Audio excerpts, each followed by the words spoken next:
mountain, river, and plain, through wind and storm, rides Ann of the Airlanes.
Ann Burton, after delivering a secret wavelength to Jack Baker by parachuting down to the uncharted airport in the heart of the Florida Everglades, has attempted to find her way back to the emergency landing field near Miami. Meanwhile, Jack, apparently falling in with a scheme to smuggle diamonds from Africa, is assisting the government Secret Service in gathering information on the illicit diamond syndicate. Arrangements have been made for gasoline with which to fly the Atlantic Ocean, and as Jack waits for this gas, Joe mentions the name of a man, evidently a native, that he met who called himself Zeb. At the mention of the name, Vic grows excited and speeds the preparations for the takeoff. Meanwhile, a native armed with a rifle has taken Aunt Hattie and Art Morrison into custody. Could it be the same man that Joe met?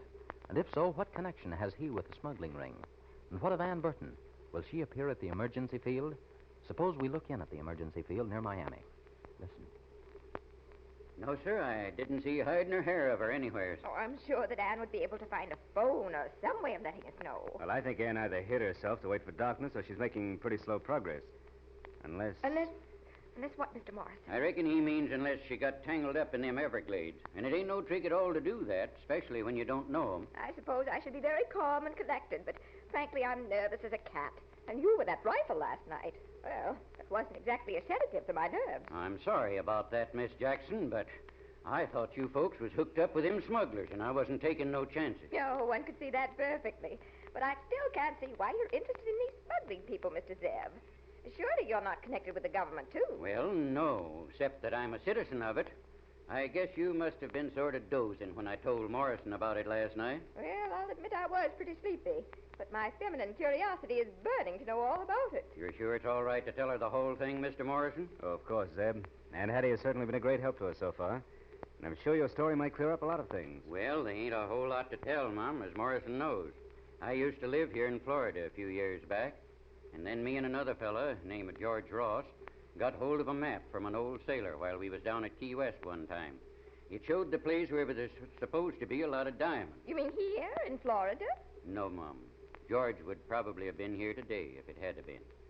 No, these diamonds were in a place in Africa, just a little ways from where the Kimberley mines are, but where nobody ever thought of looking for diamonds before. You never told me, Zeb, where the sailor got the map in the first place. I know it because I don't know. You just don't ask sailors where they get things like that. I did him a good turn, and he give me the map because he said he was too old to have a try at it himself. But surely he could have sold an interest in the map. Yes'm, and I was going to give him part of whatever me and George found, except that he died before we even left Key West. So us two, me and George, we got jobs on cattle boats to Cape Town. And from there, we sort of fought our way through the jungle, part of the time fighting the wild animals and part of the time with the savages. But you found the place? Yes'm, just like the map showed. The natives had been using the stones for sort of decorations for years. Only they liked the 10-cent store jewelry we took them lots better. Just think of that, not knowing the value of real diamonds. Well, to tell you the truth, Mum, from the standpoint of decoration, the glass looked lots better.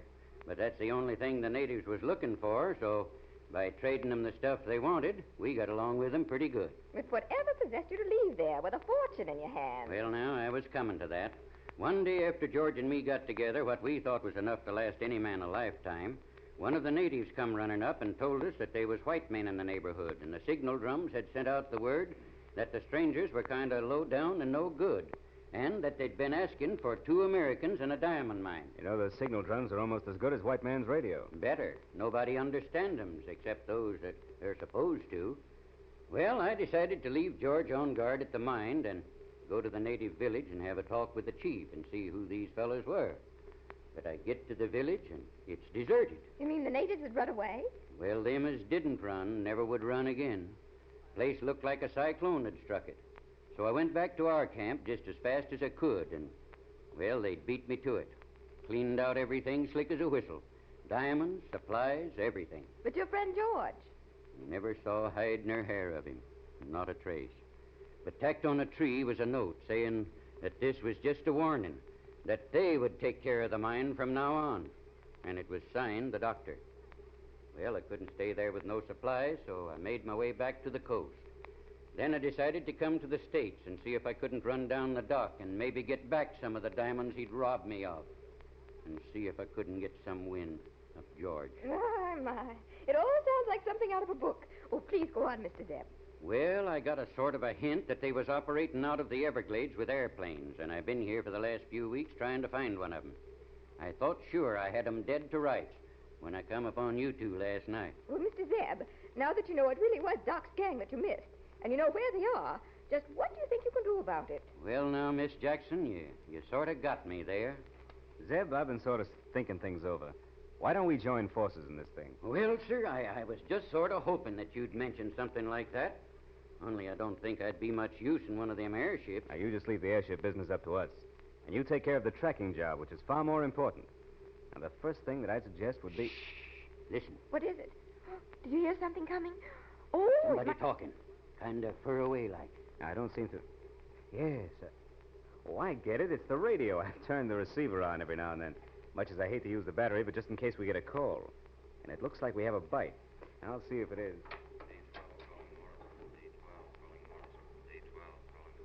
Well, I hate to use the battery this way, but here goes. Need a little volume, I guess. D12 calling Morrison. D12 calling Morrison. Morrison answering D12. Come in, D12. Where are you, Morrison? Can you give us your exact position? Can't give you exact latitude and longitude, but... Well, let's see. I'm about 14 miles northwest of Miami as I make it. Close enough. We've been picking up carrier wave from interstate transport for the last 2 hours, but no voice until a short time ago. Then heard sound like stumbling over something and woman's voice saying, I must hide quick, but where? What do you make of it? Sounds like Ann Burton's been forced to hide in the ship. But you didn't hear Baker? Not a sound except the carrier wave. Have you cross-checked the position of the transport? Our check shows it must be about 40 miles northwest of you. What are your plans? Well, we're still waiting for Ann Burton to show up here. We may have to chance a flight to pick her up. I'll call you back in a few minutes. Okay, Morrison. Good luck. Thanks, D12. You don't suppose those 2 gangsters have discovered Ann, do you, Mr. Art? Well, from what D12 heard, it doesn't sound like it. But it's sure that she hasn't found any way to get away from that secret airport. But we have to do something. Well, of course, we don't know just how long it'll be before they can get that ship gassed up for the ocean flight. But they probably have a supply of gas not far away. Yes, there's a sort of a renegade ship's outfitter runs in gas for these fellas. And from the place that radio man gives, he ain't so far away, but what they could have a lot of gasoline in that airship by this time. Then that means they might be starting out right now. Well, once they start out, that'll give Jack a chance to contact our headquarters. Because Vic and Joe won't be able to hear what he says or what he hears through the earphones. What about Ann? Well, that one has me stumped. Well, it ain't got me stumped. That is, if we got one of them fancy bumper chutes that them flyers used to come down in. You mean a parachute? Say, there's a couple of them packed in the back. But just who's going to do it? I am, by cracky. If that snip of a girl had nerve enough to jump over out of an airship and trust a couple of yards of goods to keep her from breaking her neck, I guess Zebulon Abercrombie, Esquire, can do it, too. All you have to do is show me how to make the thing bust open at the right time. But I don't understand just what you intend to do when you get there. If Ann couldn't get back, how do you think that Now, here's what I figure. I'll jump out of this thing somewhere near this landing field. But you got to fly over it, so's I'll know, because I sure missed it while I was prowling around down there. But you fly pretty close, but not close enough to give them a hint.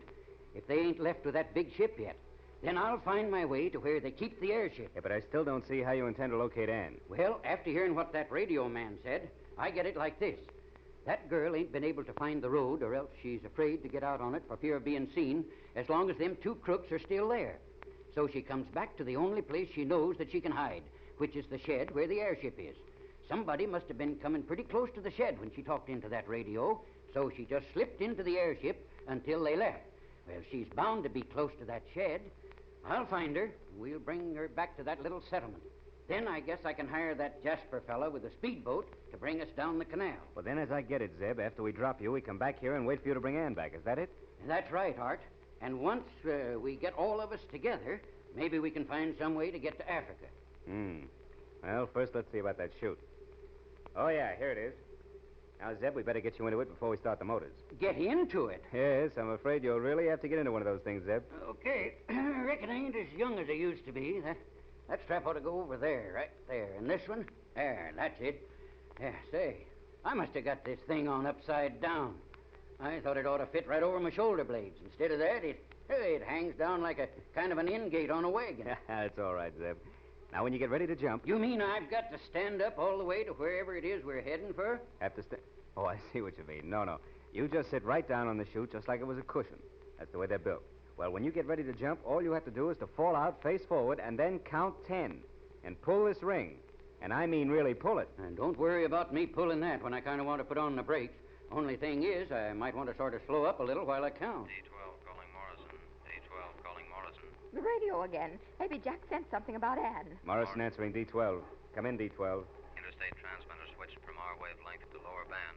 They called TS and said they were taking off in half an hour. A half hour? If Ann can stay in hiding that long. Did you check reply, D12? No reply as yet, but we're waiting with 4 receivers tuned to frequency to get location through cross-check. Fine. We're taking off now to see if we can locate Miss Burton. She's probably around hangar. If transport is left, we might take a chance on using their runway. Signing off. We'll wait for your call. Good luck, Morrison. Signing off.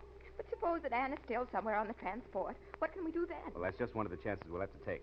But I hardly think that she'll be able to hide until they take off without some of them seeing her. Well, I think we'd better start. Every minute might count. Okay.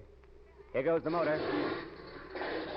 Getting kind of anxious to get there myself. I just want to see if this here drawstring is really going to work.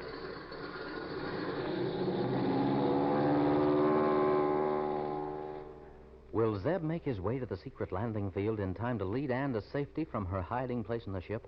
Or will Ann be discovered by the 2 gangsters before the start is made?